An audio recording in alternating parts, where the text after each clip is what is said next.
Dubai કેમ Dubai તે પસંદ કર્યું? દુબઈ બસ ખાલી જોવું છે નવાબોનું શહેર. ઓકે હા હું બસ. નમસ્કાર મિત્રો, સ્વાગત છે એક ફ્રેશ વિડીયોમાં. ને બપોરના 2:30 વાગી ગયા છે. 2:30 વાગી ગયા છે એટલે તમે મારી સામે જે જોશો મંદિર દેખાય છે. હવે લોકો કોમેન્ટ કરીને તમે મને જણાવજો કે આ કયું મંદિર છે.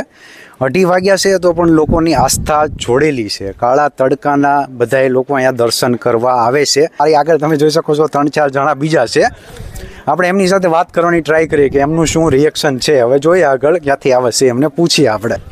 મારું નામ કૌશિક છે. હું યુટ્યુબ, ઇન્સ્ટા અને ઇન્સ્ટાગ્રામની અંદર વિડીયો બનાવું છું. મેં કોન્ટેન્ટ ક્રિએટરની નવી જર્ની સ્ટાર્ટ કરી છે કે નવા વિડીયો મૂકું. મને હું લોકો સાથે વાત કરવામાં બીક લાગે તો રેન્ડમલી જે લોકો મળતા હોય એની જોડે વાત મૂકું. ના બોલો ને. તમારું શું કેવું છે મારા માટે કે ચાલુ રખાય કે ના રખાય? રખાય ને ચાલુ રખાય. સારું કામ છે તો કરાય જ ને. હવે હું તમને એક ક્વેશ્ચન પૂછું. માની લો કે તમને બોલિવૂડમાં કોઈ હીરો બનવાનો રોલ મળે તો તમે કયા હીરો બનવાનું પસંદ કરશો?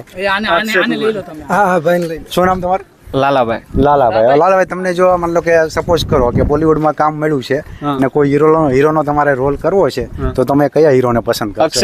અક્ષય કુમાર ફેવરિટ છે તમારો? ફેવરિટ. કેવું મૂવી એમનું તમને સરસ લાગ્યું? જાનવર. અચ્છા, પેલું જાનવર વાળું. બીજો અમારો ક્વેશ્ચન એ છે કે માન લો કે સપોઝ તમને ચાલો વિદેશ ટૂર કરવાનો મોકો મળ્યો છે તો તમે કયા દેશમાં અથવા કયા સિટીમાં જવાનું પસંદ કરશો? દુબઈ કેમ દુબઈ તે પસંદ કર્યું?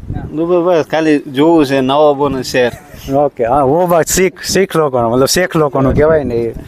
મિત્રો મારી પાછળ તમે જે ભાઈ જે હમણાં આપણે વાત કરી એ બધા લોકો સુરતથી આવેલા છે, ભટારથી. ને તમે જોઈ શકો છો કે બધાને આપણે સાહ સહકાર એમને મને આપ્યો છે. કારણ કે લોકોનું અમુક વાર હું એવું કેવું હોય છે કે તમે આગળ વધતા હોય તો સપોર્ટ નથી કરતા, પણ આ ભાઈઓનું એવું નથી કેવું તમે આગળ વધો, ઓલવેઝ સપોર્ટ જ હોય છે. તમારી પાછળ ના ભાઈને સપોર્ટ કરતા રહેજો.